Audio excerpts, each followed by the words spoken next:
Junjun, ligo tayo swimming pool. Sige, dati na tayo. Oo, tara na, maligo na tayo. Sige na nga. Tara na. Dalian mo. Baka malalim yan. Sige nga, dalian mo na.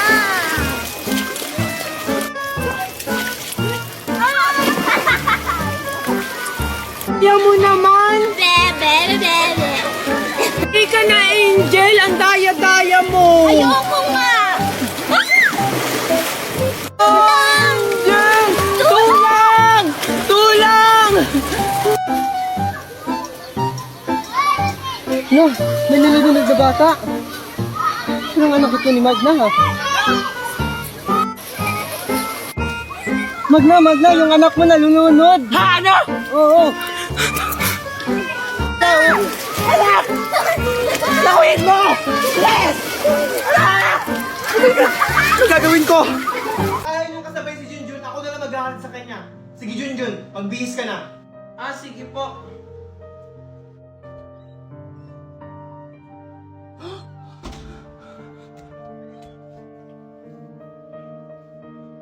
Alam ko na kung sinong gumawa nito. Tara na, Megan, ha? Yaya, yung bag ni Megan, isunod na sa kotse, ha? Okay po, ma'am. Megan, ikaw ba may gawa nito? Ikaw lang naman yung pumasok sa kwarto. Uy, Junjun! Huwag mo nga akong pinagbibintangan dyan! Hindi ako pumasok sa kwarto mo! Eh, sinong gagawa nito? Si Yaya? Eh, hindi naman kayang dumihan nito ni Yaya. Oh, Megan, totoo ba yung sinasabi ni Junjun na ikaw yung nagdumi ng damit niya? Hindi po, Mami! Hindi ko po yan magagawa! O, tignan mo, ikaw, Junjun, huwag na huwag mong pagbibigtakan yung anak ko. O ano na naman kaguluhan yan? Daddy, si Junjun kasi pinagbibintangan niya ako na ako daw nagdumi sa uniform niya kahit hindi naman! Totoo ba yun Junjun? Wala naman pong iba magdudumi ng uniform ko kundi si Megan lang. Siya lang po kasi yung pumasok sa kwarto ko. Megan, magsabi ka nga ng totoo.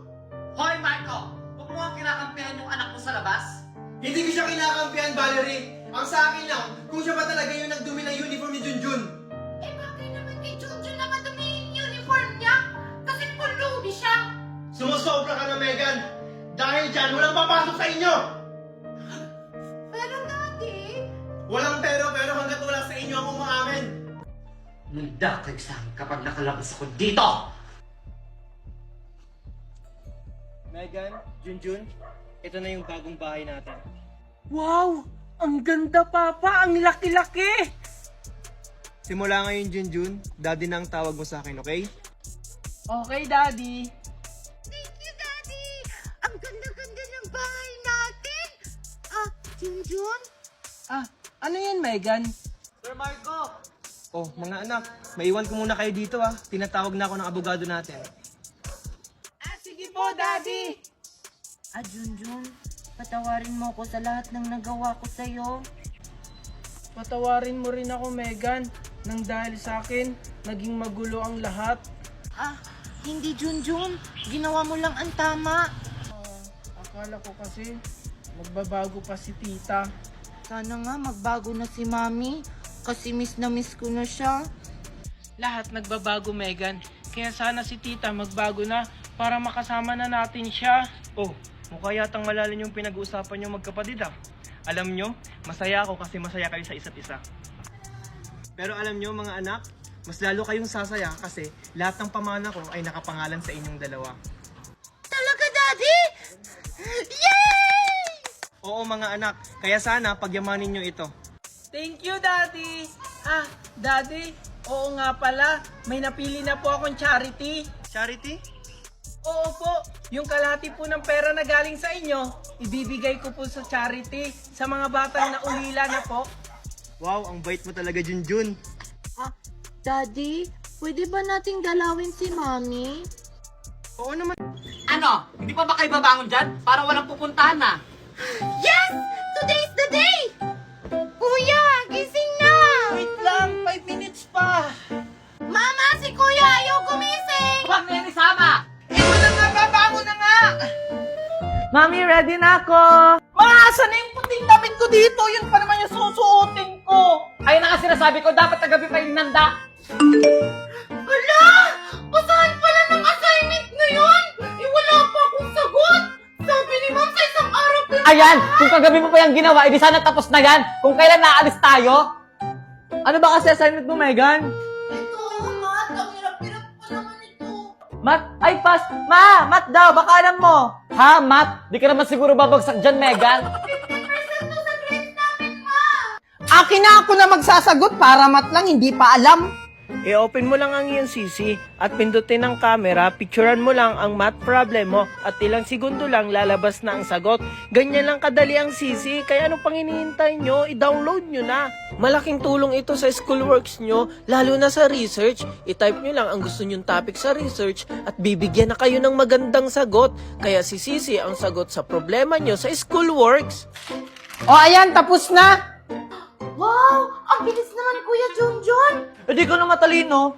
Siyempre, gumamit ako ng CC app. Hindi nyo alam yun? Ano ba naman yan? Gamitin nyo na rin yung CC app para hindi na kayo mamroblema sa schoolworks nyo. Ano, dyan na lang kayo? Huwag na lang kaya kayo sumama. Bilisan nyo na dyan! Eto na ma! Eto na po! Bilisan nyo dyan. Hala, 1 oras na lang. Ilang oras ba biyahe papuntang airport? Hala, ikaw driver, hindi mo alam. Kayo alam nyo ba? Ako mami, alam ko. Itatanong natin kay Sisi. Ilang oras ang biyahe mula May Kawayan, Bulacan papuntang Manila International Airport? Ang biyahe mula Kawayan, Bulacan papuntang Manila International Airport ay humigit kumulang 1 oras at 59 minuto kung gagamit ka ng bus at tren. Wow, ang galing naman yan, anak. Ano? 1 hour and 15 minutes? Hala, may 1 minuto na lang tayo. Bilisan nyo! Wait lang!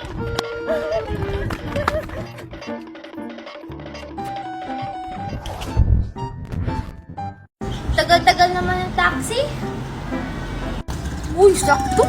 Mukhang yamanin yung batang yun ah! Sakto. Sa kanya lang kami ni Angel. Junjun! Tingnan mo. Binilhan ako ni Ninang Magna ng... Dito na lang ako maglalaro ng balon ko. Buti naman nandyan na kayo. Huwag na kayo magpanggap dahil alam ko na. Tinawagan ako ng teacher nyo. Pinapapunta daw ako sa principal's office. Nakipag-away daw kayo. Ano na naman ba ang problema nyo? Kasi po, Dad. Kasi daddy, si Megan at saka si Kuya Junjun nakipag-away sa kaklase nila. Si Megan nakipagsabunutan po, tapos si Kuya Junjun nakipagsuntukan. Ikaw nga nagkipag-away din! Kasi po, Daddy, binubuli po kami sa school. Wala daw po kaming mama. Tama na, huwag na kayo magturuan. Nakalimutan niyo yung pinag-usapan natin. Eh kasi Daddy, hindi na namin mapigilan. Sobrang sakit na po kasi ng pinagsasabi nila sa amin. Oo nga po! Kahit na, dapat hindi nyo na lang pinatulan. Nakalimutan nyo na ba yung sinabi ko sa inyo na wag kayo magpapa-apekto sa sasabihin ng iba? Buti naman nakarating na kay Sir Marco. Magandang araw po, ma'am.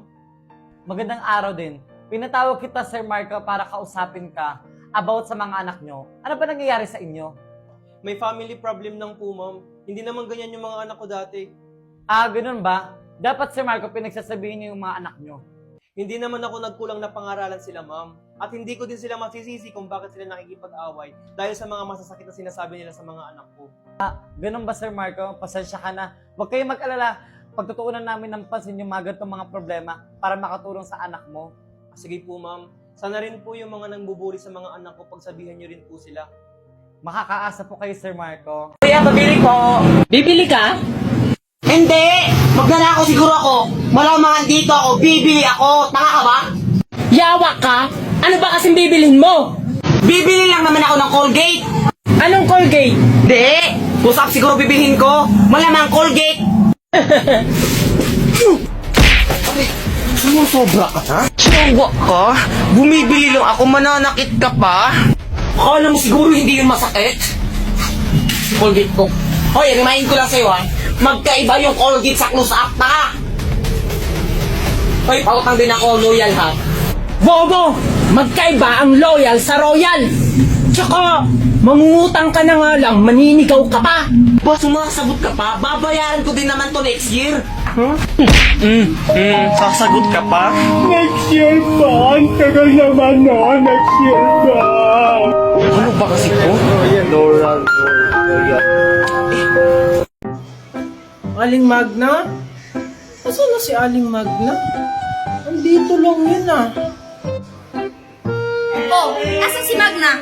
Ah, andito lang po yun kanina eh. Ikaw talagang bata ka? Niloloko mo talaga ako? Alam mo may ginagawa ko sa loob? Eh, andito lang naman po siya kanina sa may halaman nyo. Halaman ko? Ba't parang kulang ata tong halaman ko? Ano po? Si Aling Magna lang po yung andyan kanina. Ano? Mundo talaga sa akin yung Magna na yan. Mami, saan ka? Sama ko! Magna! Lumabas ka dyan! Hindi mo! Ano ba problema mo? Walang hiya kang babae. Kaninakaw mo yung halaman ko? Hoy! Anong pinagsasabi mong marites ka? Hindi ko kinuha yung halaman mo! Nakita kita, Aling Magna. Kinuha mo yung halaman namin. Hay, John! Hinawakan ko lang! Hay! Ang kapal ng pagmumukha niyo para pagbintangan ako kumuha, ha? Umalis nga kayo dito!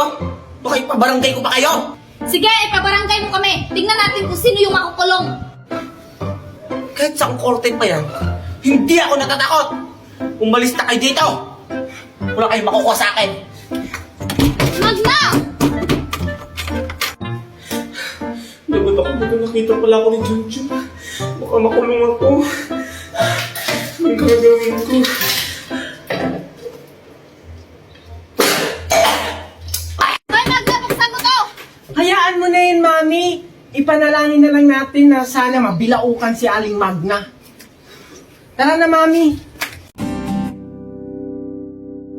Oh, mahal kita. Handa kong isigaw sa mundo na mahal kita langga. Oh, ikaw lang talaga. Handa kong patunayan sa iyo na ikaw lang talaga. Kaya huwag nang magtaka. Nakita mo ba ang iyong ganda? Mga mata mo na mapungay, ngiting nakakahimatay. Oh, handa kong ibigay sa'yo ang balat ng manok. Sa'yo na ang lahat ng unan pag ako ay tulog. Walang maalat na pagkain pag ikaw ang tinoyo. Tama nga lahat, promise. Oh, mahal. Junjun? Hi, Angel!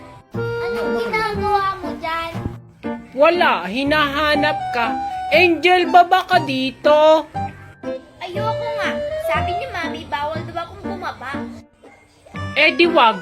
Tingnan mo, Angel, may bago akong sapatos binili ni Mami kahapon. Pangit naman yan eh, tapos fake pa. Hindi kaya, alam mo ba, binili to ni Mami sa Divisoria kaya original. Divisoria lang. Mga fake kaya yun doon sa Divisoria, tapos mga cheap. Hindi kaya, inggit ka lang eh kasi wala ka nito. Bleh. Ano wala? Meron din kaya ako. Wait ka lang dyan. Tingnan mo yung akin, mas maganda tapos mas mahal. Hala, oo nga, mas maganda yung kanya. Pangit.